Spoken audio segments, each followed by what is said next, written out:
కృపగలనైనా ఉన్నతమైన దేవ గొప్ప దేవ, సమస్తానికి సముద్ర నిన్న నేడు నిరంతరము ఏక రీతిగా గొప్ప దేవ, ఈ సమయంలో తండ్రి మీ యొక్క వీడియో తీర్చుండగా ప్రభా మాకు సహాయపడానికి వచ్చిన అనేకమైన ప్రశ్నలు అనేకమైన చోట్ల నుండి అనేక దేశం నుండి వచ్చుండగా వారికి సమాధానం చెప్తుండగా మీరే వారికి ప్రభా సమాధానం చెప్పే గొప్ప దేవుడు. ప్రభా మేము ఎవరికి ఏం చెప్పలేం ప్రభా, మీరు ఒక్కరే ప్రభా సమస్తం ఎరిగిన గొప్ప దేవుడు. ప్రభా మేము ఈ కాలంలో పుట్టినవారు ప్రభా, మీ యొక్క పరలోక సింహాసనం నుండి ఎవరైతే ప్రశ్నలు వేస్తున్నారో ప్రభా వారికి సమాధానం దయచేయమని కోరుచున్నాం. వారికి గ్రహింపు దయచేయండి ప్రభా. వారు మారు మనసు పొందుటకు, పాపక్షాన్ని పొందుటకు ప్రభా, నమ్మి బాప్టిజం పొందుటకు, మీ రాజ్యంలో వారు ప్రవహించటకు వారిని సిద్ధపరిచే మీరే మహిమ పొందమని యేసు పరిశుద్ధ నామములో బతిమాల్చి వినయముతో వేడుకుంటున్నాం తండ్రి, ఆమేన్. ప్రియమైన వారలారా, చాలామంది నా సెల్ నెంబర్ అడుగుతున్నారు. నా యొక్క సెల్ నెంబర్ 9989951839. అదే సమయంలో మీరు వీడియోలు చూస్తున్నప్పుడు సబ్స్క్రైబ్ చేయాలి, బెల్ ఐకాన్ నొక్కాలి, మాకు లైక్ చేయాలి, అనేకులకు షేర్ చేయాలి. ఈ వాక్యాలు, ఈ వర్తమానములు మరి వాక్యానుసారమైనవి కాబట్టి, నిజమైనవి కాబట్టి అనేకులు తెలుసుకుని సత్యమని గ్రహించేవారుగా, సత్యమని బోధించడానికి వారికి సహాయపడాలని ఈ యొక్క వీడియోలు చేస్తున్నాం. కాబట్టి ఈ సమయంలో మీకు ప్రతి వారంలాగే మ్యాప్ చూపిస్తున్నాం. ఆ మ్యాప్ పాయింటింగ్ మాకు మ్యాప్ కావాలని మీరు మాకు రాయక్కర్లేదు. ఇక ఆ మ్యాప్ ప్రతి వీడియోకి మేము చూపిస్తున్నాం, ప్రతి వారంలో వీడియోకి చూపిస్తున్నాం. వాటిని తీసుకుని ఆ యొక్క మరి డెవలప్ చేసుకోండి. ఆ మ్యాప్ మీకు సరి బాగుంటుంది. చాలా విషయాలు మ్యాప్లో మీరు ఆసియా, ఐరోపా, ఆఫ్రికా ఖండాలు ఆ యొక్క మ్యాప్లో రాయి ఉండండి. మ్యాప్ చూపిస్తున్నాం. మ్యాప్ని మీరు పవర్ఫుల్ కెమెరాతో తీసుకుని దాన్ని డెవలప్ చేసుకోవాలి. ప్రియమైన వర్లరా, ఈ మ్యాప్లో మీకు పైన యుఎస్ఎస్ఆర్ రష్యా, అక్కడ అర్మేనియా విభాగం, ఇలాగ రష్యా పడమటకు వస్తే ద షిప్ ఆఫ్ నావాఫ్, ఆరత పర్వతం ఉన్నటువంటి నోహ్ వాడని చూస్తున్నారు. 1983 సంవత్సరం 11వ తారీఖు 6వ నెల 1983 సంవత్సరంలో ఆ వాడని చూశాను. ఉదయము ఇంచుమించుగా 8 గంటల నుండి మధ్యాహ్నం 3 గంటల వరకు అక్కడ ఉన్నాను నేను.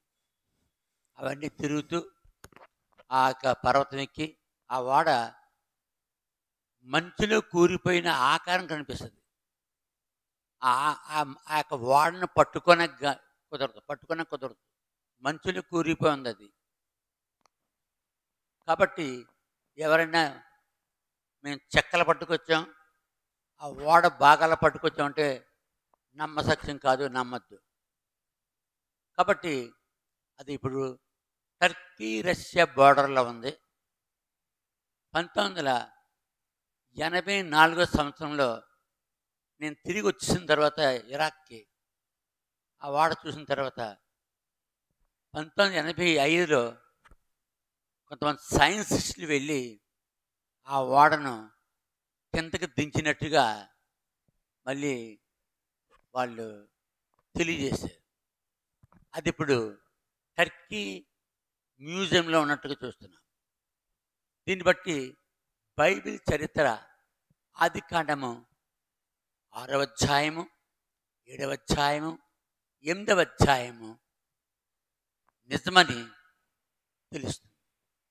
దాని తర్వాత మీరు అక్కడ ఆ యొక్క ఓడకి పడమటి వైపు డగ్బాజిట్ అనే పేరు చూస్తున్నారు. ఆ డగ్బాజిట్ అనే పట్టణమే వాడ ఉన్న ప్రాంతం. అక్కడ ఫెరటెక్, డొక్కు పైన పైన ఫెరటెక్ ఉంది. ఆ ఫెరటెక్కే ఏదేను తోటని తడపడానికి బయలుదేరిన నది పుట్టిన స్థలం. అక్కడి నుండి ఏదేను మొదలయ్యి ఏదేను తోట వరకు ఏదేనే. అంటే నది ఎక్కడితో పుట్టిందో ఆ నది పేరు బైబిల్లో రాయబడలేదు. దేవుడు నన్ను 1983 సంవత్సరంలో ఇరాక్ దేశం నుండి టర్కీ దేశానికి ఓడ చూడడానికి తీసుకెళ్ళినప్పుడు అప్పుడు నేను ఏదేను తోటను తడపడానికి బయలుదేరిన నదిని కనుగొన్నాను. ఆ నది పేరు ఫెరటెక్. అక్కడ నుండి ఫిషోన్, గిహోన్, హిద్కిలు, యూఫ్రటీస్ నదులుగా విడిపోయి ఫిషోన్ నది టర్కీ దేశంలో ప్రవహిస్తూ తార్స్ దగ్గర, సైప్రస్ దగ్గర మధ్యధరా సముద్రం మెడిటరేనియన్ సీలో కలిసిపోతుంది. రెండవ శాఖ గిహోన్, అది టర్కీ దేశం నుండి సిరియా మీదుగా ప్రవహించి లెబనాన్ మీదుగా ఇస్రాయేల్ దేశం గుండా ఈజిప్ట్ దేశం వస్తుంది.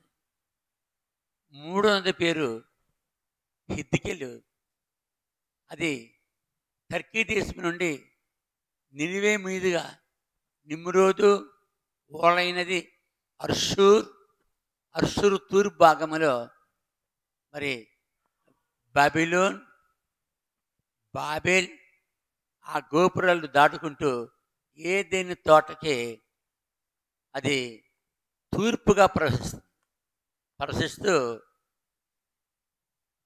యూఫ్రటీస్ నది కలుస్తుంది. ఆ యూఫ్రటీస్ నది 4వ నది. అది ఫెరటెక్ అనే నది నుండి 4వ నదిగా విడిపోయి టర్కీ దేశం నుండి సిరియా మీదుగా, సిరియాలో దాని పేరు ఫరాత్, టర్కీలో కూడా ఫరాతే. సిరియా దాటిన తర్వాత ఇరాక్ అనే దేశం రాగానే యూఫ్రటీస్ అని పిలువబడుతుంది. ఆ యూఫ్రటీస్ హిద్కిలు మధ్యలో ఉన్నదే మెసొపొతేమియా, అంటే 2 నదుల మధ్య భాగము. చాలా సారవంతమైన భూభాగం అది. ఆ కిందకు వస్తూ అది బాబేల్, బబులోను, బాబేలు, షేనార్ కింద ఏదేని తోట దగ్గర, ఏదేని తోట చుట్టూరు వచ్చేది తడుపుతూ ఏదేని తోట దగ్గర హిద్కిలు యూఫ్రటీస్ కలుసుకుని షట్ ఆల్ అరబ్ అనే నదిగా 100 కిలోమీటర్లు ప్రయాణం చేసి అరేబియన్ గల్ఫ్లో కలిసిపోతుంది. కాబట్టి ఏదేని తోటను తడపడానికి బయలుదేరిన నది ఏదేని తోటలో బయలుదేరలేదు. ఏదేని తోటకు పైన ఉన్నటువంటి ఏదేనులో బయలుదేరింది. ఏదేను అనగా ఏదేని తోటను తడుపుటకు నది ఎక్కడ బయలుదేరిందో ఆ నది ఏదేను. అక్కడ నుండి ఏదేని తోట వరకు ఏదేనే. ఆ ఏదేనికి తూర్పు వైపున వేయబడిన తోట ఏదేని తోట. దేవుడు నన్ను 3 సంవత్సరాలు 1981 నుంచి 1984 వరకు అక్కడుంచి ఇరాక్ దేశంలో 20 సార్లు వెళ్ళాను ఏదేని తోటకి. అదే కాకుండా అక్కడ కోఫా అని చూస్తున్నాం. కోఫా, ఆ కోఫా అంటే నోవహు ఓడ కట్టిన స్థలం. దాని కింద కయ్యూని హేబెల్ని చంపిన స్థలం నజఫ్. దాని కింద ఎరుదు పట్టణం. ఎరుదు అంటే హనోకు తండ్రి ఎరుదు. అక్కడే హనోకు ఎత్తబడ్డాడు ఆ పట్టణం మీద. దాని కిందకు వస్తే ఊరనే పట్టణం. ఆ ఊరనే పట్టణం దగ్గరే బస్రా అనే పట్టణం. ఆ బస్రా పట్టణం ఇరాక్కి రెండవ ముఖ్య పట్టణం. ఆ బస్రా పట్టణం కింద మా యొక్క కంపెనీ, నేను పనిచేసిన company gas turbine electrical power station, అందులో పనిచేస్తున్నాను. అది దాటితే కిందకి కువైట్ వస్తుంది. కాబట్టి నేను కువైట్ దాటి ఇరాక్ అనే దేశంలో 3.5 సంవత్సరాలు ఉన్నాను ఇంచుమించుగా. ఆ విధంగా నేను ఈ యొక్క విషయాలు 3 సంవత్సరాల్లో ఏవైతే ఇక్కడ కనిపిస్తున్నాయో, ఈ మ్యాప్లో మీకు 3 ఖండాలు ఉంటాయి. ఆసియా, ఆఫ్రికా, ఐరోపా. ఇవన్నీ కూడా చూసి నేను బయటకు వచ్చాను. దాని తర్వాత మరలా 2016లో మరోసారి టూరిస్ట్గా వెళ్ళి ఈజిప్ట్ పిరమిడ్స్ దగ్గర నుంచి ఈజిప్టు, దాని తర్వాత ఇస్రాయెల్ దేశం, కెనాన్ దేశం, దాని తర్వాత జార్డాన్, ఈ 4 దేశాలు తిరిగి ఎన్నో వస్తువులు నేను ఎవిడెన్స్గా ప్రూఫ్గా పట్టుకొచ్చాను. చాలా పుస్తకాలు పట్టుకొచ్చాను. ఆ యొక్క బైబిల్ సత్య వేద గ్రంథం అని చెప్పడానికి ప్రూఫ్ కోసం నేను ఎన్నో ఎవిడెన్స్ పట్టుకొచ్చాను. ఈ విషయాన్ని నేను దేవుని చిత్తంలో Andhra university Visakhapatnam Andhra university vice chancellor గారికి 1993లో ఈ విషయాలు నిరూపించాను. 3.5 గంటల సేపు ఆయన ఆఫీసులో మనిషి ఎక్కడ పుట్టాడు, ఏదైనా తోటలో బాసులు ఎక్కడ తారుమారయ్యాయి, బాబేలు గోపురంలో ఒక షిప్ ఉంది, అది ఏ విధంగా పర్వతం మీదకి వెళ్ళింది, ఇవన్నీ చెప్తే ఆయన చాలా ఆశ్చర్యపడి 2 చేతులు నెత్తి మీద పెట్టుకుని నాకు నమస్కారం చేసి, ఆయన పేరు గోపాలకృష్ణారెడ్డి. 1983 సంవత్సరంలో ఆయన ఆంధ్ర యూనివర్సిటీలో వైస్ ఛాన్సలర్ ఉన్నాడు లేదో మీరు గూగుల్లో కూడా చూసుకోండి. దాని తర్వాత మళ్ళీ నన్ను ఆంధ్ర యూనివర్సిటీ విశాఖపట్నం ప్రొఫెసర్స్ అందరూ పిలిచారు. మళ్ళీ 1996 సంవత్సరంలో మళ్ళీ ఆంధ్ర యూనివర్సిటీకి వెళ్ళి మళ్ళీ ఇదే మ్యాప్ కట్టి అక్కడ ఆ ప్రొఫెసర్స్కి 2 రోజులు చెప్పాను. 2 రోజులు లెసన్ ఇచ్చాను. 2 రోజుల్లో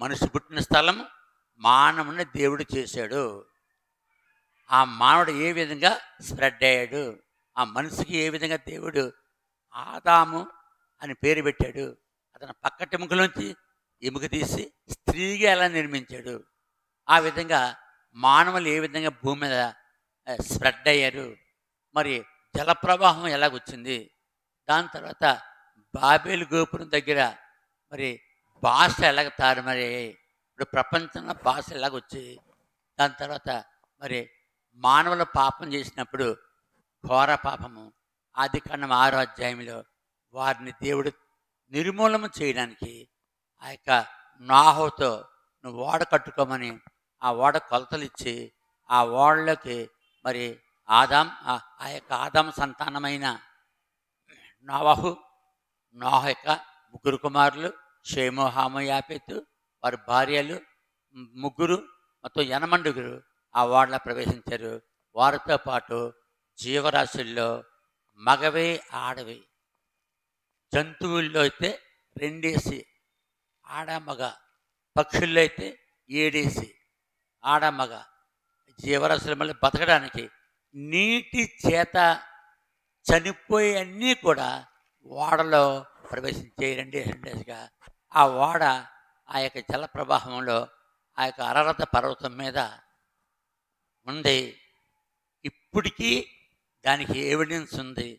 ఆ ఎవిడెన్స్ నేనే, ఎందుకంటే నేను 1983 సంవత్సరంలో ఆ ఓడ చూసిన తర్వాత, ఆ ప్రూఫ్లు పట్టుకొచ్చిన తర్వాత 1985లో సైన్సిస్టులు దాని కిందకి దించినట్టుగా వార్తలు వచ్చాయి.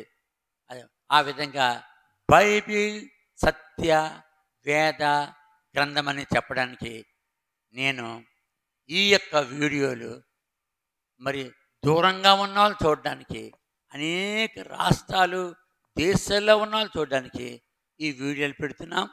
మీకు ఏమైనా ప్రశ్నలు వస్తే వాట్సాప్లో మీరు 998995183839 అనే నెంబర్కి మీరు మరి వాట్సాప్లో పెడితే మేము ప్రశ్న చూసుకుని మీకు సమాధానం చెప్తాం.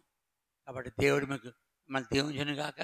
మీకు ఏమైనా డౌట్స్ ఉంటే 9989951839 అనే నెంబర్ కొట్టండి. మీ డౌట్స్ బైబిల్లో ఉన్న వాక్యముల ద్వారా తప్పక మేము మీకు ఆన్సర్ చేస్తాం. దేవుడు మిమ్మల్ని దీవించును గాక. ఈ విధంగా మీరు ప్రభు కొరకు జీవించండి, అనేకులకు షేర్ చేయండి, అనేకులకు చెప్పండి విషయాలు. బైబిల్ నిజమని గ్రంథమని, ఇప్పుడు యేసు ప్రభు నమ్మితేనే పరలోకమని, ఆయన తిరిగి వస్తున్నాడు, రెండో రాకడలో దగ్గరైంది ఆయన రాకడ. మరి ఎవరికి వాళ్ళే పవిత్రంగా జీవించి ఆయన రాకడను మనం ఎదుర్కోవాలని మీ అందరికి కూడా మనం చేస్తున్నాం. ఆమేన్. డాడీ ప్రజల దేవుని మహాకృపను బట్టి అనేక ప్రశ్నలకు సమాధానం చెప్పారండి. ఇప్పటి వరకు అనేక ప్రశ్నలకు సమాధానం చెప్పారు. మరలా కామెంట్స్ వచ్చినాయి, వాటికి సమాధానం చెప్పండి. ఓకే. 586 ప్రశ్న. 586 ప్రశ్న. 7 సంవత్సరాల మహాశ్రమల కాలంలో సంఘం ఉంటుందా ఉండదా? బ్రదర్ కొంచెం వివరించన్నాడు. అది సంఘము అంటే యేసు క్రీస్తు ప్రభువు ద్వారా ఏర్పరచబడిన మనుషులు. యేసుక్రీస్తు ప్రభు ఏం చెప్పాడు? నేను నా సంఘాన్ని కడతాను, ఆ సంఘానికి 7 సంవత్సరాలు శ్రమ ఉంటుంది అని యేసు ప్రభు ఎక్కడ చెప్పలేదు. 7 సంవత్సరాలే ఉంటుందని చెప్పలేదు. సంఘానికి శ్రమలు ఇప్పుడు స్టార్ట్ అయ్యాయి.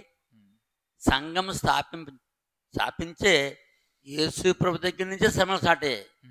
యేసు సంపడలేదు, సిల్వ శ్రమ అనేటి ఎన్ని శ్రమ పడ్డాడు? చాలా. ఇంట్లో గెంటి వేయబడ్డాడు, స్టార్ట్ అయిందా? స్టార్ట్ అయింది. ఇంకా అక్కడి నుంచి పరిసయ్యులు, శాస్త్రులు, సద్దుకయ్యులు, రోమీయులు దాని తర్వాత ప్రధాన యాజకులు, ఇంకా ఎన్ని శ్రమలు పడ్డాడు ఆయన. ఆయనతో పాటు ఆయన యొక్క శిష్యులు. అవునా?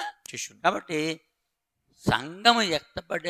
సంఘం ఎత్తబడేటప్పటికి ఇట 7 సంవత్సరాల మహాశ్రమ కాలంలో అంటున్నారు. 7 సంవత్సరాల మహాశ్రమ కాలం అని బైబిల్లో ఎక్కడ ఒక వచనం ఉండదు. ఇవన్నీ అంటే దేవుని సేవకులు చెప్తుంటారు సంఘాలకి. ఆ కూర్చున్న వాళ్ళకి బైబిల్ నాలెడ్జ్ ఉండదు. అయితే బైబిల్ నాలెడ్జ్ వాళ్ళేమో బైబిల్ అంతా చదవరు. చదవరు. చదివిన వాళ్ళకి అర్థం అవ్వదు. 7 సంవత్సరాల శ్రమకాలం అని బైబిల్లో ఉండదు. కానీ శ్రమకాలం ఉన్నాయి, శ్రమకాలాలు ఉన్నాయి. చూపిద్దాం చూడు. బైబిల్లో యేసు నమ్మితేనే శ్రమ. అయితే యేసు నమ్ముతాడు శ్రమ. ఇంకా ఆ శ్రమ మామూలుగా ఉండదు. యేసు ప్రభు స్టార్టింగ్లో అని చెప్పేశాడు విషయం. ఏం చెప్పాడు? మత్తయి సువార్త యేసు ప్రభు ఎప్పుడు మొదలెట్టాడు సువార్త? మత్తయి సువార్త 4వ అధ్యాయం 17వ వచనంలో మొదలెట్టాడు సువార్త. చదువది.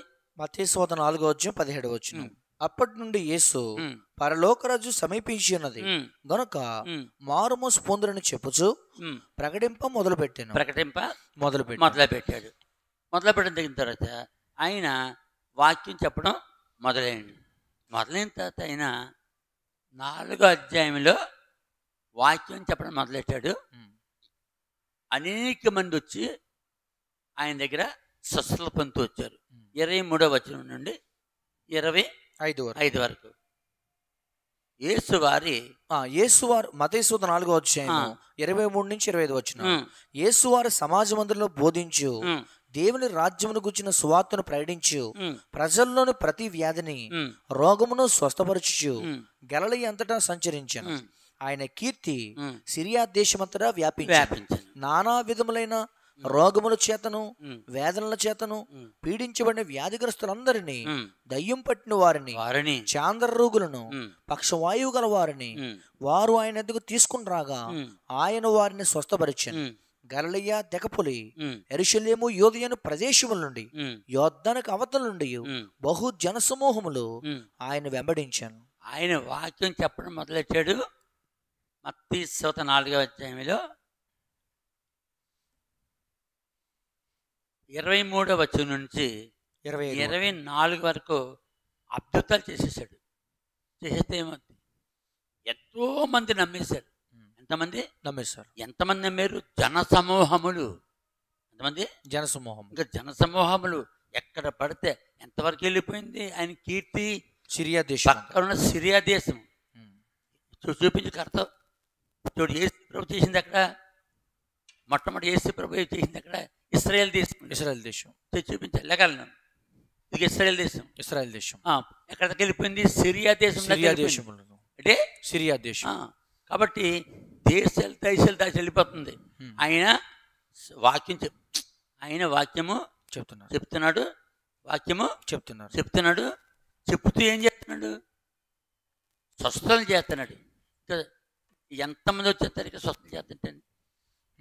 వాక్యం వినేవారి కంటే స్వస్థతలు కావాలి. స్వస్థతల కొరకు ఆ కాలంలో మరి ఆసుపత్రులు లేవు, ఆపరేషన్లు లేవు. అంటే ఇదో నాటు వైద్యంతోనే తగ్గాలి, ఏదన్నా తగ్గుదలత లేదు. మరి యేసు ప్రభు ఏ మందు వేయకుండా, ఏ ఇంజక్షన్ చేయకుండా, ఏ ఆపరేషన్ చేయకుండా, ఒక్క రోజు కూడా ఆసుపత్రిలో ఉంచుకోకుండా ఒక క్షణంలో రోగాలతో ఉన్నవాళ్ళు రాగానే స్వస్థపడతాం. ఇంకా మళ్ళీ ఈరోజు కొంచెం, రేపు కొంచెం, ఎల్లుండి కొంచెం స్వస్థపడడం కాదు, వెంటనే మొత్తం రోగం అంతా పోద్ది. అంటే వెంటనే రోగం అంతా. మరి ఎంతమంది వచ్చేస్తారు? అప్పుడు ఆయనకి సంఘం ఏర్పడిపోయింది. అంటే సంఘం ఒక్కసారికి ఎంతమంది సంఘం ఏర్పడింది తెలుసా? చర్చిలు పట్టవేక. అందుకని యేసుప్రభు కాలంలో ఒక చర్చి కట్టలేదు ఆయన. ఎందుకు? ఎంతమంది వచ్చారు? 25వ వచనంలో ఆఖరి మత్తయి సువార్త 4:25 వచనం.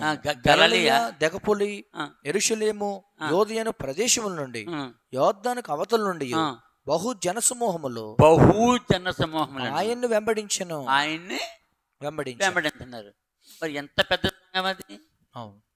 ఎక్కడ పెడతారా వాళ్ళన్నా తీసుకొచ్చి?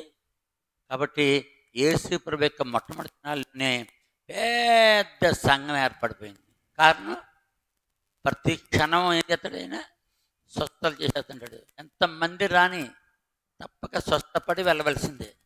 ఇంకా యేసు ప్రభు దగ్గరికి వచ్చినవాడు స్వస్థత పొందకుండా చెప్పాలి, వెళ్ళడానికి కుదరదు. ప్రభావం దేవుడు కాబట్టి ఆఖరికి జనసమూహములు వెంబడిస్తే ఏమేమి తెలుసా? 5వ అధ్యాయం 1వ వచనం. మత్తయి సువార్త 5వ అధ్యాయం 1వ వచనం. ఆయన జనసమూహములను చూచి కొండ ఎక్కి కూర్చుండగా ఆయన శిష్యులు ఆయన ఎద్దుకు వచ్చిరి. అప్పుడు ఆయన నోరు తెరిచి ఎలాగూ బోధింపసాగాను. మొట్టమొదటి బోధలో అప్పటికి స్వస్థత చేయలేదు. మొట్టమొదటి బోధ ఎక్కడది? మత్తయి సువార్త 4:17. మత్తయి సువార్త 4:17. అప్పుడు బోధ ఏంటి? పరలోక రాజ్యం సమీపించింది గనుక మారుమనసు పొందురని చెప్పుచు ప్రకటింప మొదలు పెట్టాడు. అప్పటికి ఎంతమంది ఉన్నారు? ఎవరు లేరు, చాలా తక్కువ మంది, ఎవరు లేరు. 23 అదే 4వ అధ్యాయం 23 నుంచి 25 వరకు ఇక ఎన్ని స్వస్థలు చేసాడు చెప్పలేను. ఇంకా ప్రతి రోగాన్ని స్వస్థపరిచాడు. ఇప్పుడు ఎంతమంది వస్తారు? ఆయన కీర్తి సిరియా దేశం అంతా పాట వచ్చేసింది. ఇంకా దేశాలు వచ్చేస్తున్నాయి.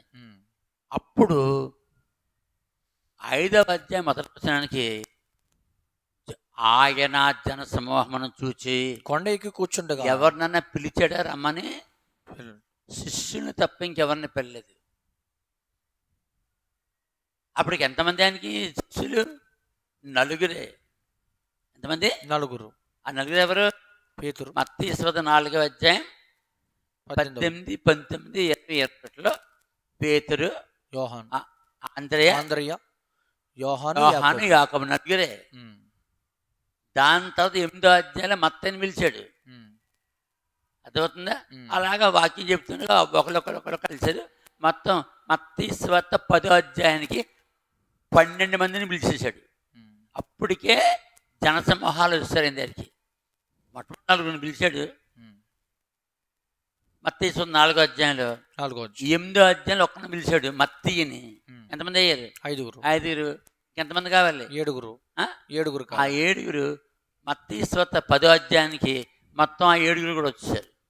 మొత్తం 12 మంది. అప్పటికే జనసమూహాలు అంటే వెంబడిస్తున్నారు. అప్పుడు ఆయన నోరు తెరచి ఇలాగ బోధించసాగాను. ఇప్పుడు ఇంతవరకు స్వస్థలు చేశాడు. ఇప్పుడు వచ్చిన వాళ్ళు ఎలాగ ఉండాలో, పరలోకం ఎలాగ వెళ్ళాలో, పరలోకం ఎలా వెళ్ళాలి వాక్యం చెప్పడం మొదలెట్టాడు. అదే మత్తయి సువార్త 5వ అధ్యాయము 3వ వచనం. మత్తయి సువార్త 5వ అధ్యాయం 3వ వచనం. ఆత్మ విషయమై దీనులైన వారు ధన్యులు, పరలోక రాజ్యం వారిది. దుఃఖపడు వారు ధన్యులు, వారు ఓదార్చబడుదురు. అంటే పరలోక రాజ్యం చేరాలంటే వాడికి ఏమంటుంది? దుఃఖం ఉంటుంది. అంటే శ్రమలు స్టార్ట్ అవుతాయి. 4వ అధ్యాయంలో శ్రమలు లేవు. అవునా? స్వస్థలు వచ్చేస్తున్నారు. ఇంకా ఇప్పుడు చెప్తున్నాడు అసలైన బోధ. అదేమో అంటే ప్రకటించడం. 4వ అధ్యాయంలో వాక్యం ప్రకటించాడు. 5వ అధ్యాయంలో బోధ చేస్తాను, బోధించుట. అప్పుడు 5వ వచనం. మత్తయి సువార్త 5వ అధ్యాయం 5వ వచనం. సాత్వికులు ధన్యులు, వారు భూలోకమును స్వతంత్రించుకుందరు. నీతి కొరకు ఆకలి దప్పులు గలవారు ధన్యులు, వారు తృప్తి పరచబడుదురు. కనికరము గలవారు ధన్యులు, వారు కనికరము పొందుదురు. హృదయ శుద్ధి గలవారు ధన్యులు, వారు దేవుని చూచెదరు.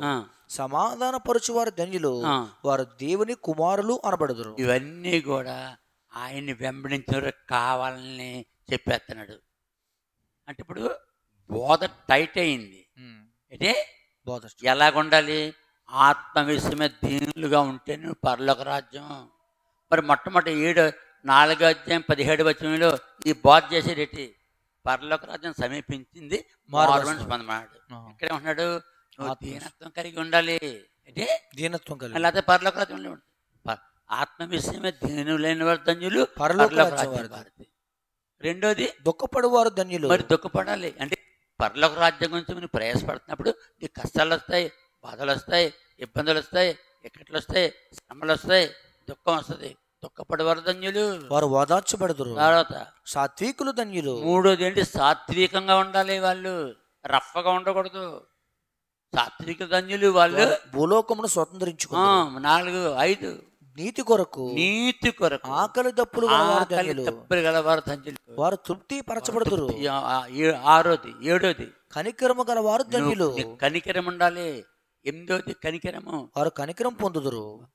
కనికరం గలవారు ధన్యులు, వారు కనికరము పొందుతారు. హృదయ శుద్ధి గలవారు ధన్యులు. మళ్ళీ 8 ఏంటి?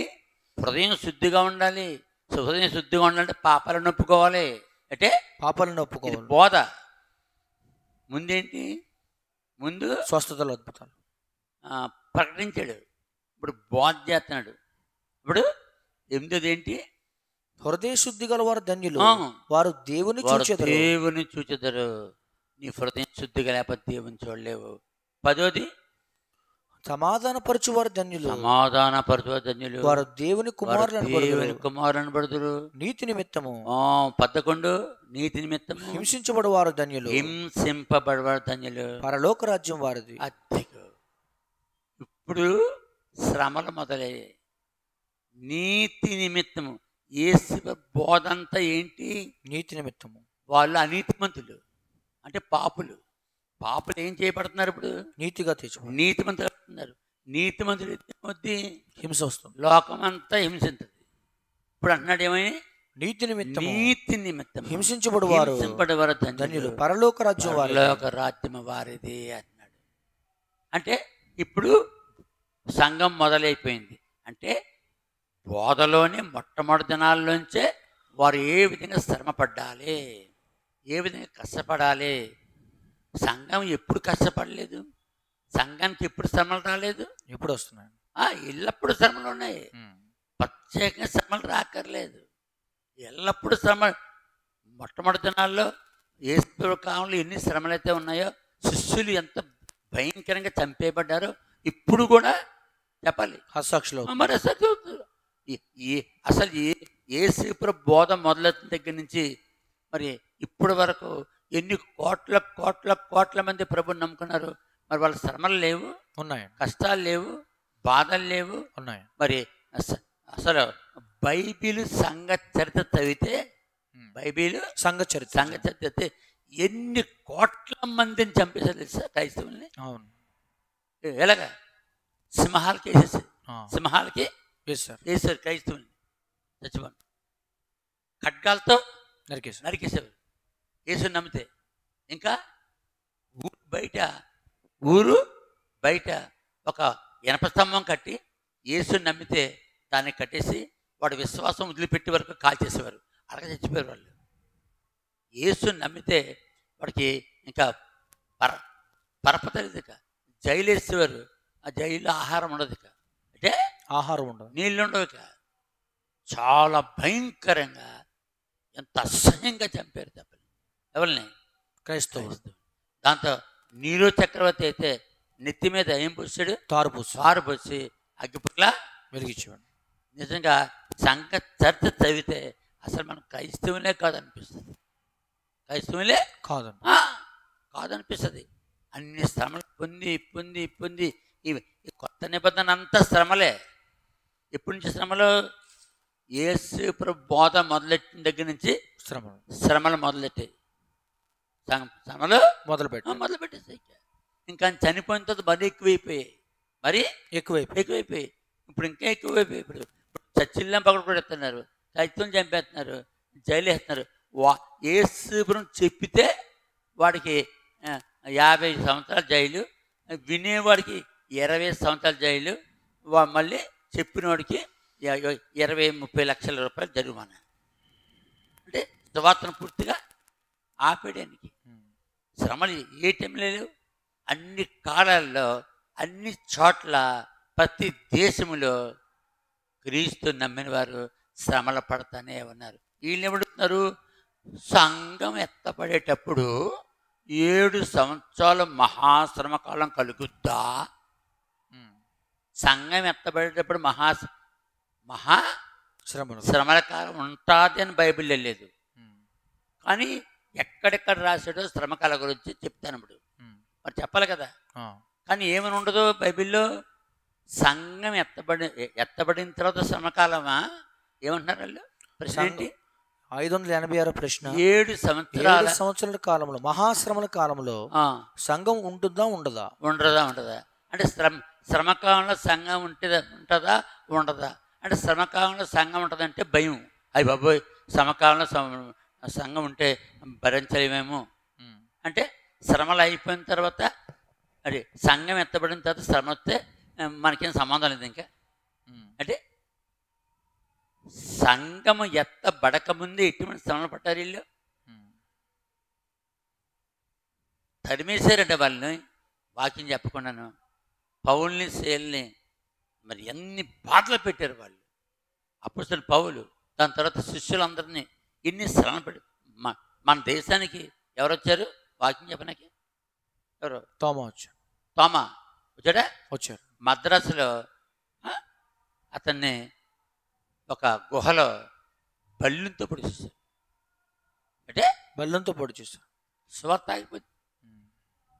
దాని తర్వాత 1700లో మళ్ళీ ఇంగ్లీష్ వాళ్ళు, డచ్, ఫ్రెంచ్, జర్మనీ, అమెరికా వీళ్ళందరూ వచ్చి మళ్ళీ 1700 క్రీస్తు శకం 1700 నుంచి మళ్ళీ సువార్త ప్రకటిస్తే 1800 చివరికి ఈ బైబిల్ ప్రింట్ చేయగలిగారు.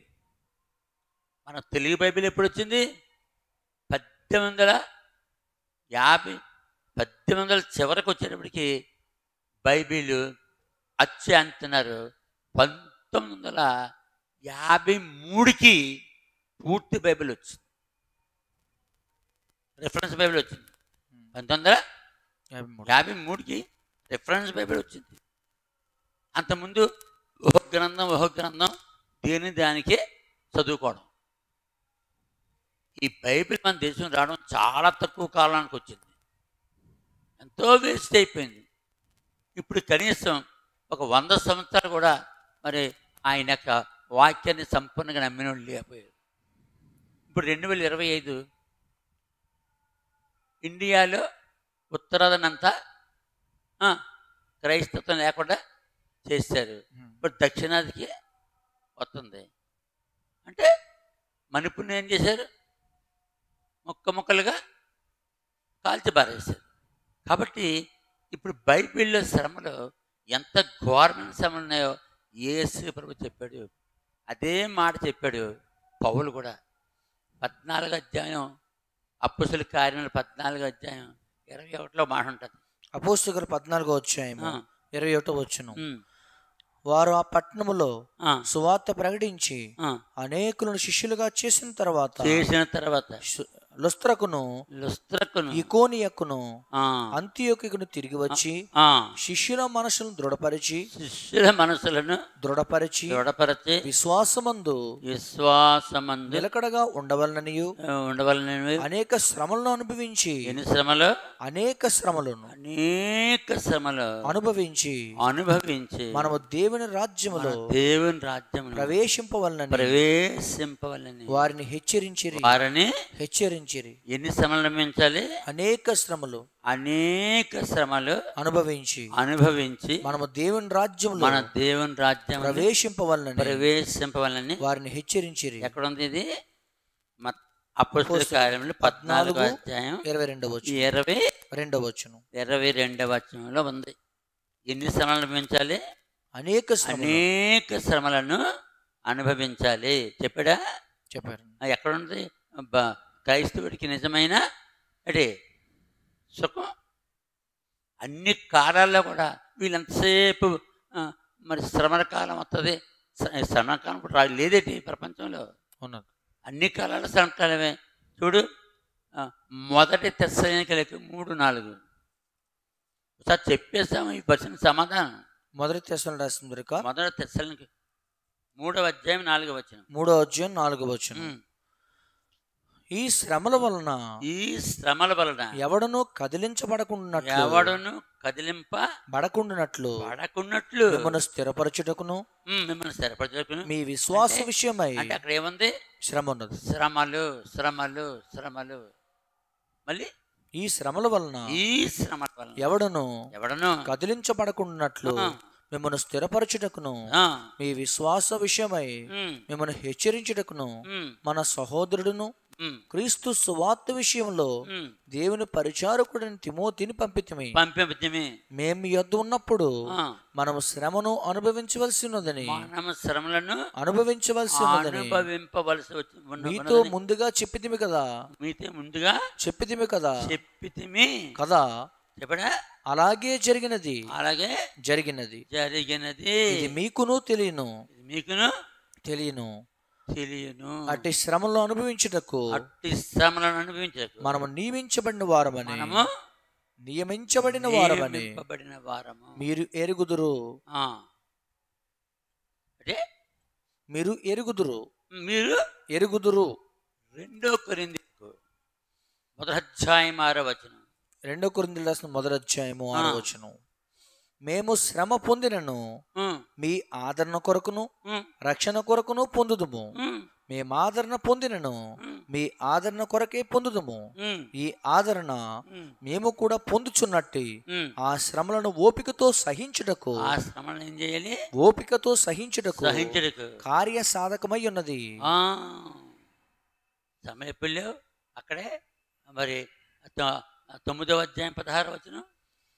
అపోస్తలుల కార్యములు 9:16. అపోస్తలుల కార్యం 9వ అధ్యాయము 16వ వచనం. ఇతడు నా నామము కొరకు ఎన్ని శ్రమలను అనుభవించవలనో. పౌలుకి ఏం పెట్టి వస్తుంది? ఇతడు నా నామము కొరకు అంటే ఎవరు? ఎన్ని శ్రమలను అనుభవించవలనో నేను ఇతనికి చూపుదునని అతనితో చెప్పాను. చెప్పాడా? రోమీయులకు 5వ అధ్యాయం. రోమీయులకు 5వ అధ్యాయం 3-4 వచనాలు. రోమీలు రాసిన 5వ అధ్యాయము ఉమ్. 3-4 వచనాలు. ఆ, అంతేకాదు అంతేకాదు శ్రమ ఓర్పును, శ్రమ ఓర్పును, ఓర్పు పరీక్షను, ఓర్పు పరీక్షను, పరీక్ష నిరీక్షను పరీక్ష నిరీక్షణ కలుగు చేయనని కాళ్ళుగా దేవునని ఎరిగి ఎరిగి శ్రమల యందును, దేనిలో శ్రమల యందును శ్రమల యందును అతిశయపడుదుము అతిశయ పడుదుము, పడుదుము. శ్రమల యందును అతిశయపడుదుము. ఏ కారణ శ్రమల్లో అన్ని కాలాల్లో కూడా ఉన్నాయి. మార్క్స్ వార్త 10వ అధ్యాయం 30 ప్రభు ఏం చెప్తున్నాడు చూడు. మార్క్స్ వార్త 10వ అధ్యాయం 30 వచనం. మార్క్స్ వార్త 10వ అధ్యాయము ఆ, 30వ వచనం. ఆ, ఇప్పుడు ఆ, ఇహమందు ఆ. హింసలతో పాటు, దీంతో పాటు హింసలతో పాటు నూరంతలుగా నూరంతలుగా ఇండ్లను, ఆ, అన్నదమ్ములను, ఆ, అక్క చెండ్రులను, ఆ, తల్లులను, ఆ. పిల్లలను, ఆ, భూములను ఆ, రాబో లోకమందు ఉమ్, నిత్య జీవమును పొందునని ఆ. మీతో నిశ్చయముగా చెప్పుచున్నాను. ఏది అనిపించిన తర్వాత ఇవన్నీ పొందుతాడు. హింసలతో పాటు మరి మనుషులు పొందొద్దు. పొందాలి. పొందిన తర్వాత ఏమవుతుంది? ఇప్పుడు ఇహమందు హింసలతో పాటు, ఇప్పుడు ఇహమందు హేమందు హింసలతో పాటు హింసలతో పాటు నూరంతలుగా ఆ, ఇండ్లను, ఆ, అన్నదమ్ములను, ఆ, అక్క చెండ్లను, ఉమ్, తల్లులను, పిల్లలను, ఉమ్, భూములను ఉమ్, రాబో లోకమందు ఉమ్, నిత్య జీవమును పొందునని ఆ. మీతో నిశ్చయముగా చెప్పుచున్నాను. అదే యేసు ప్రభు లోకాసువార్త 22వ అధ్యాయంలో, లోకాసువార్త 22వ అధ్యాయం 22వ అధ్యాయం 28లో చూడి ఉంటది. ఏం చెప్పాడు? లూకాసువార్త 22వ అధ్యాయం ఆయన బతికుండగానే 28వ వచనం. ఆయన బతికుండగానే ఇంకా వీళ్ళకి వచ్చే శ్రమల గురించి చెప్పేశాడు. నా శోధనలలో ఆ సోదరులలో నాతో కూడా నాతో కూడా నిలిచి ఉన్నవారు నిలిచి ఉన్నవారు ఉన్నవారు మీరే ఉమ్, గనుక కనుక నా తండ్రి నాకు రాజ్యము నియమించినట్టుగా నియమించినట్టుగా నా రాజ్యములో ఉమ్, నా బల్ల యొద్ద అన్నపానములు పుచ్చుకొని ఉమ్, సింహాసనం మీద కూర్చుండి ఉమ్, ఇశ్రాయేలు 12 గోత్రముల వారికి ఉమ్. మీరు తీర్పు తీర్చుటకై తీర్పు తీర్చుటకై నేనును మీకు రాజ్యమును ఆ, నియమించుచున్నాను. అంటే పరలోక రాజ్యములో సుఖం అనిపించాలంటే భూమి మీద నిలిచి ఉండాలి. నిలబడి ఉండాలి. వాక్యం ఖచ్చితంగా యోహాను సువార్త 15వ అధ్యాయం, యోహాను సువార్త 15వ అధ్యాయం, యోహాను సువార్త 15వ అధ్యాయం 20వ వచనం. యోహాను సువార్త 15వ అధ్యాయం వచనం. దాసుడు తన యజమాను కంటే గొప్పవాడు కాడని వాడు నేను మీతో చెప్పిన మాట జ్ఞాపకము చేసుకునడి. జ్ఞాపకం చేసుకో. లోకులను హింసించిన ఎడల మిమ్మల్ని కూడా హింసింతురు, మిమ్మల్ని కూడా హింసింతురు. నా మాట గైకొని ఎడల మీ మాట కూడా గైకొందురు. అయితే వారు నన్ను పంపిన వారిని ఎరుగురు గనుక నా నామము నిమిత్తము వీటన్నిటినీ మీకు చేయుదురు. అయిపోయింది. రోమీలకు 8:17 చదువు. రోమీలు రాసిన 8వ అధ్యాయము 17వ వచనం. మనము పిల్లలమైతే వారసులము అనగా దేవుని వారసులము, క్రీస్తుతో కూడా మహిమ పొందుటకు ఆయనతో కూడా శ్రమ పడిన ఎడల, ఆయనతో కూడా ఏం పడాలి? శ్రమ పడిన ఎడల క్రీస్తు తోడి వారసులము. క్రీస్తుతో కాబట్టి శ్రమ పడాలి. ఏ కాల శ్రమ లేదు సంఘానికి, అన్ని కాలంలో అన్ని కాలాల శ్రమలు ఉన్నాయి. ఈ శ్రమలు పొందితేనే పరలోక రాజ్యం, నీకు పరలోకం. లేకపోతే పరలోకం లేదు. సుఖంగా బతికి పోదాం అనుకున్నారు. వీళ్ళ ఉద్దేశం తెలుసా? ఇప్పుడు వీళ్ళు డౌట్ తెలుసా? మరి ఏసబు వచ్చేసి రాకడ దగ్గర అయిపోతుంది, తెలిసిపోతుంది. ఇప్పుడు శ్రమకాలం ఎప్పుడు? ముందా వెనకాల అంటే ఇప్పుడు వస్తుంది. అన్ని కాలాల శ్రమ క్రైస్తవులకి ఉన్నవి. ఏదో రకమైన శ్రమలు ఉన్నాయి. వాళ్ళకి ఎక్కువ తక్కువ ఉండొచ్చు. అందరికీ శ్రమ పడకపోవచ్చు. కానీ శ్రమలు మాత్రం బైబిల్లో తప్పగా ఉన్నాయి. కాబట్టి వాక్యంలో చాలా స్పష్టంగా మనం చూసుకుంటే శ్రమలు గురించి మత్తయి సువార్త 24వ అధ్యాయం, మత్తయి సువార్త 24వ అధ్యాయంలో యేసు ప్రభు శిష్యులతో ఎంత స్పష్టంగా చెప్పాడు చూడు. 29వ వచనం. మత్తయి సువార్త 24వ అధ్యాయం 29వ వచనం. 29వ వచనం. ఆ దినముల శ్రమ ముగిసిన వెంటనే చీకటి సూర్యుని కమ్మును. అది చంద్రుడు కాంతినియ్యడు. శ్రమలు ముగుస్తాయి. ముగాలి. శ్రమలు ఎప్పుడు స్టార్ట్ అవుతాయి? శ్రమలు ముగిసిన వెంటనే. శ్రమలు ఎప్పుడో స్టార్ట్ అయ్యాయి. ఆ శ్రమలు అక్కడే 16వ వచనం 16వ వచనం మత్తయి 24వ అధ్యాయం 16వ వచనం. యోదయలో ఉండువారు కొండలకు పారిపోవలను. అద్దిగో ఎప్పుడైతే మందిరం కట్టారో, ఎప్పుడైతే ఇశ్రాయేలు మందిరం కడతారో, ఆ మందిరంలో హేయమైన వస్తువు రోబోని పెడతారు. ఇశ్రాయేలు కట్టిన మందిరంలో మళ్ళీ మెస్సయ్య అని పెడతారు. ఏమని పెడతారు? మెస్సయ్య. భూ సంబంధమైన మనిషిని మెస్సయ్యగా పెడతారు. మొత్తం 2 ఉంటారు లోపల. ఎవరు? ముందేం కట్టాలి? మందిరం కట్టాలి. ఇంకా మందిరం కట్టలేదు. ఎవరు? ఇశ్రాయేలు. అక్కడ మందిరం కట్టకముందే అన్ని దేశాలు యేసు ప్రభు దగ్గర ఇప్పుడు దగ్గర శ్రమలో వస్తున్నాయి. ఇప్పుడు మందిరం కట్టిన తర్వాత ప్రత్యేకంగా ఇశ్రాయేలుకి చాలా శ్రమ ఉంది. ఇశ్రాయేలీలకి వాళ్ళు శ్రమలు పడుతూ ఉంటారు. కాబట్టి మందిరం కడతారు. కట్టగానే ఏం పెడతారు? రోబో. ఎవరిని? రోబో. వాడికి ఆత్మ ఉండదు, వాడు మనిషి కాదు, మానవ జ్ఞానంతో చేసిన రోబోట్. ఏఐ అంటే ఏఐ. వాడిని పెట్టిన తర్వాత ఏమని పెడతారు? కృత్రిమ ఎవడు? మెస్సయ్య అని పెడతారు. అంత్యక్రీస్తు పెడతారు. అప్పుడు యోదయలో ఉండేవాడు కొండలకు పారిపోవాలను. ఎక్కడ పారిపోతాడు? కొండలకు. యోదయ ఎక్కడ ఉంది? ఇశ్రాయేల్ దేశంలో ఉంది. వాళ్ళు ఏం చేస్తారు? ఇంకా కొండలకు పారిపోయి శ్రమలు సాడిపోతారు. కొండలకి పారిపోవాలను. తర్వాత మిద్దె మీద ఉండువాడు తన ఇంటిలో నుండి ఏదైనా తీసుకుని పోవుటకు దిగకూడదు. పొలములో ఉండువాడు తన బట్టలు తీసుకుని పోవుటకు ఇంటికి రాకూడదు. అయ్యో, ఆ దినముల్లో గర్భిణులకు పాలిచ్చి వారికి శ్రమ. ఇది వీళ్ళు 7 ఏళ్ళు సమానాలు కదా. వీళ్ళు ఎప్పుడు స్టార్ట్ అవుద్ది? మందిరం కట్టిన తర్వాత. అంటే మందిరం కట్టిన తర్వాత. కానీ 7 సంవత్సరాలు రాసలేదు, కానీ శ్రమలు మాత్రం ఉంటాయి. 7 అనే మాట లేదు ఇక్కడ బైబిల్లో. 7 అనే మాట లేదు. కానీ మరి ఎన్ని రోజులు? 7 ఏళ్ళ కాలమా? ఎన్ని సంవత్సరాల కాలం అంటే అదేంటి? ఎప్పుడు మందిరం కట్టి ఇశ్రాయేలీలు ఎక్కడ వామర్ మనిషి తీసివేసి దేవుని మందిరం కడతారో, ఆ మందిరం కట్టినప్పుడు ఏమవుద్ది? దాంట్లో హేయమైన వస్తువు రోబని పెడతారు ఏళ్ళడానికి. ఆ పక్కన ఏమైనా పెడతారు? మెస్సయ్య అని పెడతారు. కృత్రిమ మెస్సయ్య అని. అయినే మెస్సయ్య అనుకుని. మెస్సయ్య వచ్చాడు, వెళ్ళిపోయాడు, అని చేశాడు. ఆయన యేసుప్రభు మనకి. ఆ మెస్సయ్య ఎవరు? యేసుప్రభు. ఇప్పుడు వీళ్ళకి శ్రమ ఎప్పుడు స్టార్ట్ అవుద్ది? ఇశ్రాయేలుకి మందిరం కట్టినారు.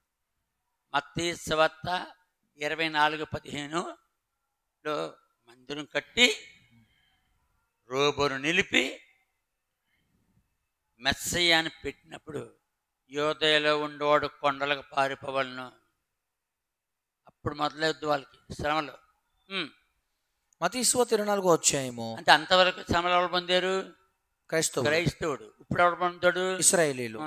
19వ వచనం 20వ వచనం. మత్తయి 24వ అధ్యాయం 20వ వచనం. అప్పుడు మహాశ్రమ కలుగును గనుక మీరు పారిపోవుట చలికాలమందైనను విశ్రాంతి దినమైందైనను. విశ్రాంతి ఎవరికి? ఇశ్రాయేలీలకి. మనకి ఆదివారం. ఇప్పుడు మన శ్రమలు ఎల్లప్పుడు ఉన్నాయి. వాళ్ళకి ప్రత్యేకంగా అనమాట. అంటే సంఘము అంటే యేసు ప్రభు రక్తం ద్వారా కడగబడిన సంఘము.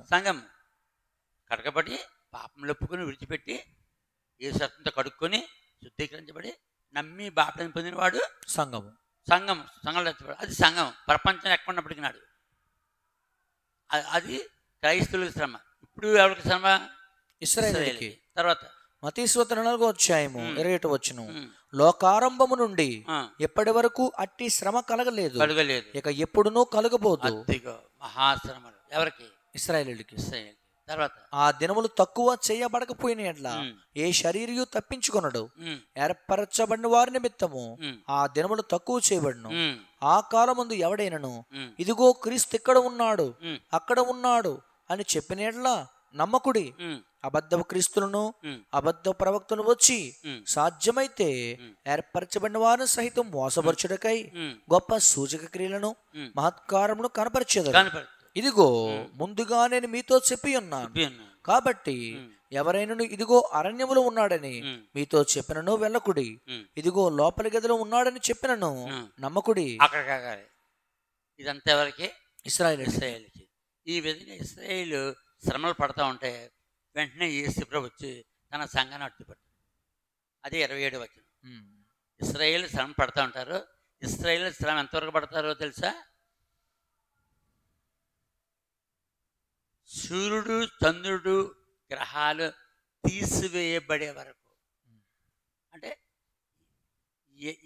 మత్తయి సువార్త 24వ అధ్యాయం 16వ వచనం నుంచి 16వ వచనం నుండి 29వ వచనం వరకు 29వ వచనం వరకు పడతారు. ఈ లోపల సంఘం ఏమైపోద్ది? తీసుకెళ్ళిపోతారు. ఎక్కడ? ఏ వచనంలో? 28వ వచనం, 27వ వచనంలో. 27వ వచనం, 27వ వచనంలో సంఘం ఎత్తపడుతుంది. వీళ్ళు శ్రమ పడుతుంటారు. వీళ్ళు ఎవరు? ఇశ్రాయేలీయులు. అంతకుముందు క్రైస్తవులు ఏమయ్యారు? వాళ్ళు శ్రమ పడిపోయారు. వారు శ్రమ పడ్డారు. శ్రమలు వాళ్ళకి వీళ్ళకి. కానీ ఇశ్రాయేలుకి ఇప్పుడు షార్ట్ అవుతాయి. మందిరం కట్టుకుంటారు. మందిరం కట్టినారు. సంఘానికి యేసుప్రభు సంఘానికి మొట్టమొదటి నుంచి శ్రమలు ఏ కాలంలో లేవు? అన్ని కాలాలకు, అన్ని కాలాల శ్రమలు ఉన్నాయి.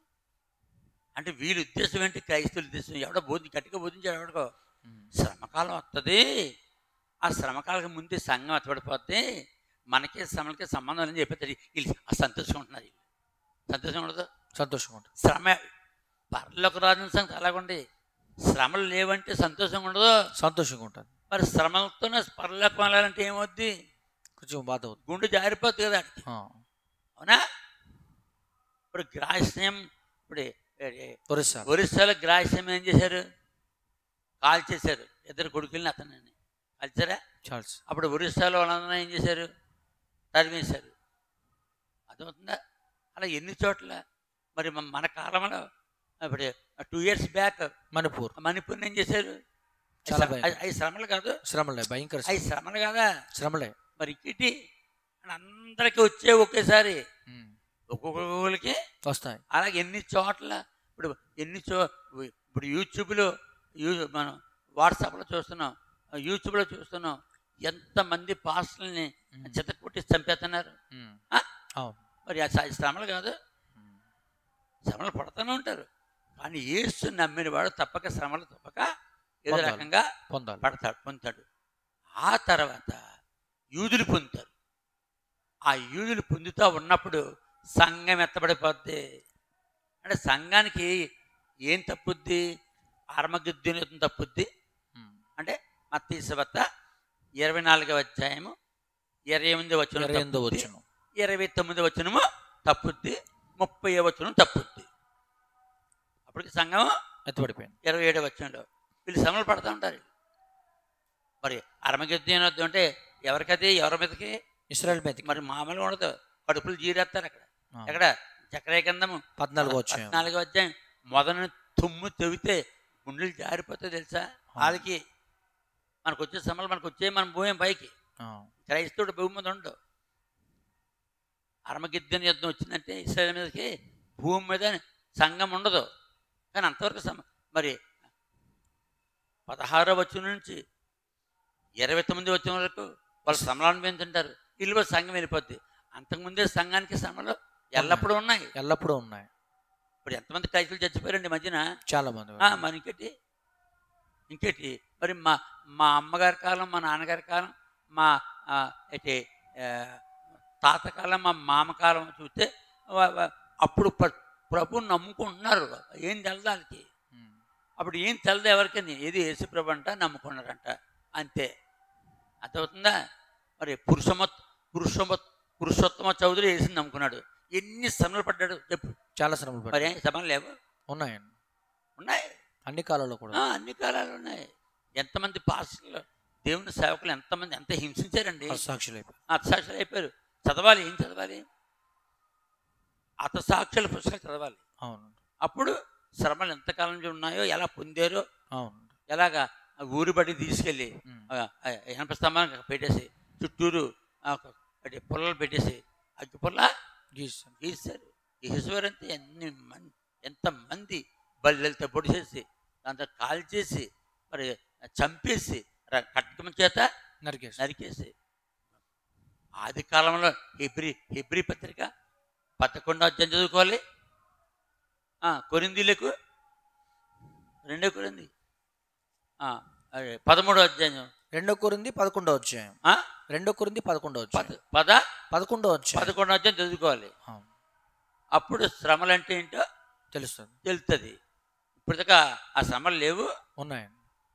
చాలా చోట్ల క్రైస్తవుల్ని ఊరు బయట తరివేస్తున్నారట, చర్చలు పగలగొడుతున్నారు, ఇల్లు పగలగొడుతున్నారు, గోల. ఎవడ వాళ్ళనేమి ఇప్పుడు ఎందుకు? ఇప్పుడు ఆఫ్రికా ఉందా? ఆఫ్రికాలో నైజీరియా సంగతి ఏంటి? నవేడేస్ నైజీరియాలో కొన్ని లక్షల మంది క్రైస్తవుల్ని చంపేసి వేల చర్చిల్ని కూల్చేశారు. ప్రపంచంలో ఎవరు ఏమంటలేదు ఎవరిని. అది ముస్లిం దేశం, ముస్లిం దేశం. అందుకని క్రైస్తవులందరినీ చంపేస్తున్నారు. అమెరికా వాళ్ళు క్రైస్తవులు, ఇంగ్లాండ్ వాళ్ళు క్రైస్తవులు, జర్మనీ వాళ్ళు క్రైస్తవులు, ఇటలీ వాళ్ళు క్రైస్తవులు. ఇన్ని క్రైస్తవ దేశాలు లేవు, ఆదుకుంటున్నారు. అక్కడ మనం ఉంటే మనం కూడా చనిపోతాం. మన సంగతి అయిపోయినట్టు, మనం కూడా హసాక్షి. అంతే.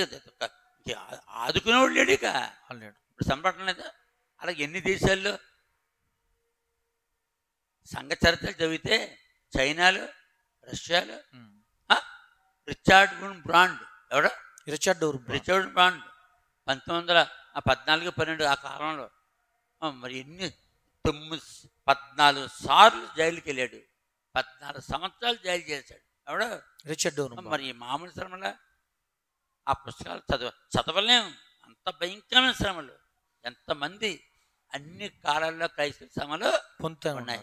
అందుకని 7 సంవత్సరాలు ఏ శ్రమని బైబిల్లో లేదు. శ్రమ వచ్చిందా దానికి ఏం చేయాలి? నిలబడాలి. శ్రమతోనే ఇలా అక్కడనే విడిచిపెట్టాలి. అందుకే ప్రభు ఏం చెప్పాడు? మత్తయి సువార్త 24:9. మత్తయి సువార్త 24వ అధ్యాయం 9వ వచనం. అప్పుడు జనులు మిమ్మల్ని శ్రమల పాలు చేసి చంపెదరు. మీరు నా నామము నిమిత్తము సకల జనముల చేత ద్వేషించబడుదురు. ఇప్పుడు క్రైస్తవులు అంటే ఎక్కడ ఆఫీసుల్లో కానీ ఎక్కడ కానీ లెక్క చేస్తలేదు. ఇప్పుడు అసలు క్రైస్తవులు మాకు స్కూల్లో చదవద్దు అంటున్నారండి. చదవద్దు మరి ఇది ఎంత దారుణంగా ఉందండి. మరి శ్రమలు కదా ఎన్ని శ్రమలండి, చాలా దారుణంగా ఉంది. కాబట్టి దేవుడే మనల్ని కాపాడును గాక, ఈ శ్రమల నుండి దేవుడే మనల్ని గట్టెక్కించును గాక, అంటే దేవుడే మనల్ని విడుదల చేయను గాక. అంతే. కాబట్టి ఎవరేసారి ప్రశ్న? కిరణ్ కుమార్ గారు బండారు. కిరణ్ కుమార్ గారు. ఈయన ద్వారా అనేకులు తెలుసుకోండి. అన్ని కాలాల్లో యేసు పుట్టిన దగ్గర నుంచి స్టార్ట్ అయింది శ్రమను. అంటే పుట్టిన దగ్గర నుంచి ఎక్కడ పుట్టాడు? పసులుపాకు. ఏమో అంటే లాడ్జింగుల్లో పుట్టాడా, లేకపోతే పరుగుల మీద పుట్టాడా, ఆసుపత్రులు పుట్టాడా, కంపలో పుట్టాడా? ఆన్ ది వే బెత్లెహేం ఎఫ్రాతాలో ధూళ్ళో పడి పొర్లాడు. అది శ్రమ కాదు, ఆయన పుట్టడమే శ్రమ. అంటే అప్పుడు ఆయనకి పొత్తుగుట్టలు చుట్టి సత్రానికి వస్తే స్థలం బొమ్మంటే ఊరు బయట పశువుల సాలలో పెట్టారు. ఎన్ని రోజులు? 33 రోజులు. 33 రోజులు. మగోడైతే 33, ఆడదైతే 66. శ్రమపడలేదు. మన నాయకుడికే శ్రమలు వచ్చినాయి. శ్రమలో స్టార్ట్ అయింది. ఇంకా ఆయన ఎవరు నమ్మినా శ్రమ పాటు. అందుకని ఆయన బోధంతా శ్రమల గురించి చెప్పాడు. నన్ను నమ్మండి, నేను సుఖంగా ఉంటారన్నాడా? బైబిల్ మత్తయి, మార్కు, లూకా, యోహాను సువార్తలో యేసుబాబు బోధది. అవునా? నన్ను నమ్మండి మీకు సుఖాలు ఇస్తానన్నాడా? నక్కలుగా బరువులు, ఆకాశ పక్షులు లేవు. ఒక శాస్త్రి, ఒక బేపనుడు. శాస్త్రి అంటే ఎవరు? బ్రాహ్మణుడు. ఆ కాలంలో యేసు ప్రభు నీతో కూడా వచ్చేస్తాను అన్నాడు. అంతే. నక్కలకు బొరియలను ఆకాశ గూళ్ళు ఉన్నాయి. మనుషు కుమారుడు తలవాచుకొని ఏమీ లేదు, చలము లేదు. ఆ దెబ్బతో ఇంకా మళ్ళీ అదే వెనక్కి వెళ్ళిపోతాం. వాడు ఇంకోటి వచ్చాడు, గొప్ప ధనవంతుడు. మరి ఏమన్నాడు ఆయన్ని? బోధకుడా, సద్బోధకుడా. ఏ బోధకుడా? సద్బోధకుడా, నిత్య జీవానికి వారసుని అవ్వాలనుకుంటున్నాను. నేనేమి చేయవచ్చు? ఏం చేయమంటావు? ఏ సంజేశాడు? నువ్వు 10 ఆజ్ఞలు పాటించు. పాటించినాను చిన్నప్పటి నుంచి. అయితే నీకు ఇంకా కుదువు ఉంది. ఏంటన్నాడు? నువ్వు చాలా ఆస్తిపరుడు, ఆస్తి అంతా అమ్మేసి పేదలకు పంచిపెట్టి. అప్పటికి ఏమి స్టార్ట్ అయ్యాయి? శ్రమలు స్టార్ట్ అయ్యాయి. శ్రమలు స్టార్ట్ అయిపోయింది. ఇంకా బాప్టిజం తీసుకోలేదు, ఇంకా యేసుని నమ్మలేదు. అప్పుడు చెప్పేస్తాడు, మొత్తం అంతా మీ బాయ్ పేదలకు ఇచ్చే, నువ్వు వచ్చి నన్ను వెంబడించు.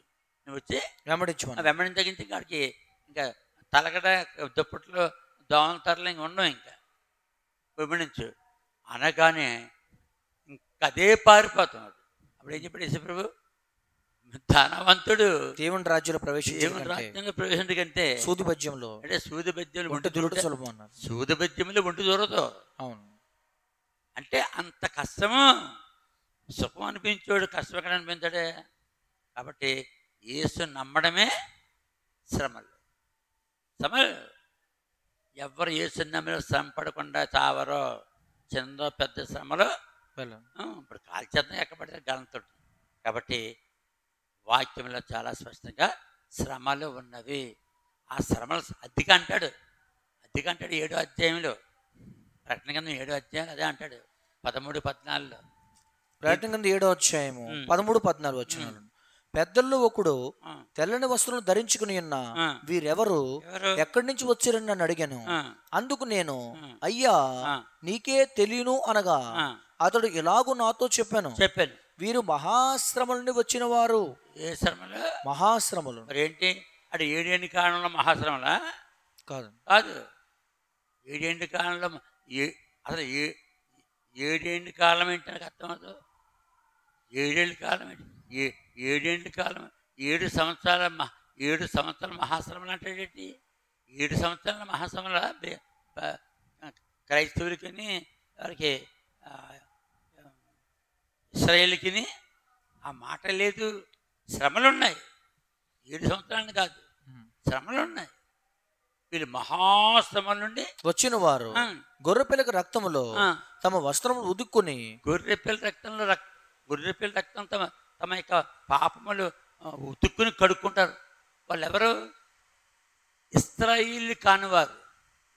కొంతమంది ఇశ్రాయేలు కూడా ఉండొచ్చు. కానీ పూర్తిగా ఇశ్రాయేలు అయితే వాడు యేసు రక్తంతో కడుక్కోడు. వాడు సున్నతుంది. అంటే సున్నతున్న యెహోవా దేవుడు మాకు దేవుడు, యెహోవా దేవుడు మాకు దేవుడు, ఆయన రక్షణ ఇస్తారని చెప్పి యెహోవా దేవుని పట్టుకుంటాడు. అర్థమవుతుందా? ఓకే. కాబట్టి మహాశ్రమలు ఉన్నవి. తర్వాత 14 వచనం. అందుకు నేను, అయ్యా నీకే తెలియని అనగా అతడు ఎలాగూ నాతో చెప్పాను, వీరు మహాశ్రమలు వచ్చిన వారు గొర్రెపిల్ల రక్తములో తమ వస్త్రములు ఉదుక్కుని వాటిని తెలుపు చేసుకుని, అందువలన వారు దేవుని సింహాసనం ఎదుట ఉండి రాత్రింబగళ్ళు ఆయన ఆలయములో ఆయన సేవించున్నారు. ఆయన ఆలయములో ఆయన సేవించున్నారు. సింహాసనాసనుడైన వాడు తానే తన గుడారం వారి మీద కప్పును. వారికి ఇక మీదట ఆకలి అయినను దాహమైనను ఉండదు. సూర్యుని ఎండ అయినను ఏ వడగాలైన వారికి తగలదు. ఏలైనగా సింహాసన మధ్యముండు గొర్రెపిల్ల వారికి కాపరి జీవజలముల బొగ్గల యొద్దకు వారిని నడిపించెను. వీళ్ళెవరో భూమి మీద ఉండి ఏ జాతి వారైనా, వారు ఇశ్రాయేలైనా, అన్యులైనా, బౌద్ధులైనా, జైనులైనా, హిందువులైనా యేసుని నమ్మితే రక్తముతో కడగబడితే వారికి మహాశ్రమలు. వాళ్ళు యొక్క జీవితంలో సుఖం అనిపించిన దేవుడు పరలోకానికి వాళ్ళని తీసుకెళ్తున్నారు. కాబట్టి శ్రమలు అన్ని కాలాలు ఉన్నాయి. ముఖ్యంగా ఇశ్రాయేలుకి యేసు ప్రభువుని చంపారు. ఎక్కడ? సిలువలో చంపారు. అంతే. మొదలైన దానికి తీతు కన్నవాడు వచ్చి క్రీస్తు శకము తీతుకొచ్చి దేవాలయం పడగొట్టి ఇశ్రాయేలీలో కొన్ని లక్షల మందిని చంపి ప్రపంచమంతా వాళ్ళని చెదరు చేశాడు. రెండో ప్రపంచ యుద్ధంలో హిట్లర్ 60 లక్షల మంది యూదుల్ని ఒక ఛాంబర్లో పెట్టి గ్యాస్ వదిలేశాడు. ఒకే దెబ్బకి 60 లక్షల మంది చనిపోయారు. శ్రమలు కాదు, శ్రమలు. అలాగే ఎన్ని శ్రమలు. ఇప్పుడు యుద్ధాలు జరుగుతున్నాయా? యుద్ధాలు జరుగుతున్నాయి. 47వ సంవత్సరం నుంచి వాళ్ళకి ఏం చేశారు? ప్రపంచమంతా చెదిరిపోయారు ఇశ్రాయేలు. ప్రపంచమంతా అసహించుకున్నారు వాళ్ళని. ఎవరిని? యూదుల్ని, ఇశ్రాయేల్ని. అలాగే ఇప్పుడు 47వ సంవత్సరం నుంచి 48వ సంవత్సరం వాళ్ళకి ఏమి ఇచ్చారు? స్వాతంత్రం ఇచ్చారు. ఇచ్చిన దగ్గర నుంచి యుద్ధం. ఆ రోజు నుంచి యుద్ధం స్టార్ట్ అయింది. మళ్ళీ ఇప్పుడు దాకా యుద్ధం జరుగుతుంది. చేస్తానన్నారు. ఇప్పుడు శాంతి అంటున్నారు. అది ఎన్ని రోజులు ఉంటుందో, ఎన్ని నెలలు ఉంటుందో చూడాలన్నారు. కాబట్టి శ్రమ లేకుండా క్రైస్తవుడు లేడు, శ్రమ లేకుండా యూదుడు లేడు, ఇశ్రాయేలు లేడు. 7 ఏండ్లే అని రాయలేదు బైబిల్లో. 7 ఏండ్లు అనే మాట కుదరదు. ఎంతకాలం శ్రమ అంతకాలం సమయం చేయాలి, భరించాలి. ఎవరి కొరకు? క్రీస్తు కొరకు. అప్పుడు ఏమవుతుంది? పౌలు ఉన్నాడు, మంచి పోరాటం పోరాడుతని. ఆ పరుగు కట్టమంటారు. 2 తిమోతి 4వ అధ్యాయం 7వ వచనం. మంచి పోరాటము పోరాడుతని నా పరుగు కడముడుతుంది, విశ్వాసం కాపాడుకున్నాను. ఇక మీదట నా కొరకు నీతి కిరీటం ఉంచబడి ఉన్నది. ఆ పౌలు వలె మనం కూడా పౌల్ని ఫాలో అవ్వాలి, యేసుని ఫాలో అవ్వాలి. ఇంతటితో ఈ పరిశుద్ధ సమాధానం పూర్తి చేస్తాం.